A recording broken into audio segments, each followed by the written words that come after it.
Okay friends, today I'm patching a couple holes in the wall. I'm going to show you how I like to do it.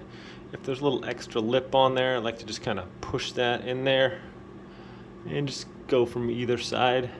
You can also take like a round part of like a screwdriver, the handle, and just kind of push it around so it kind of fills it in. And for this particular job, I like to use this joint compound. You don't have to get a big bucket like this, but a smaller one, and it's super handy. You can pick it up at your local hardware store. Just look for a joint compound.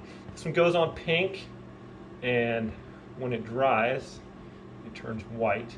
So basically, I just push it into the hole, and I kind of work it every single way. You know, right, left, up, down. But usually I just grab a chunk and just kind of push it into the hole there. It's going to make a little mess down below, so if you got carpet or something down there, just put some newspaper down to catch that, and you are good to go. Alright, once that's filled in, you got a little bit of white, a little bit of the joint compound around the hole. Just take a wet paper towel, wet washcloth, and just kind of wipe that away. That way it won't leave kind of a dull spot on your wall there. Just like that. Get all the excess off.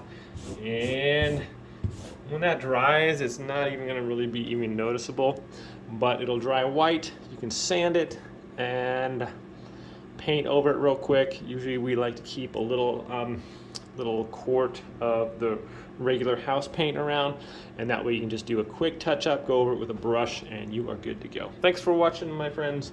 We'll see you next time.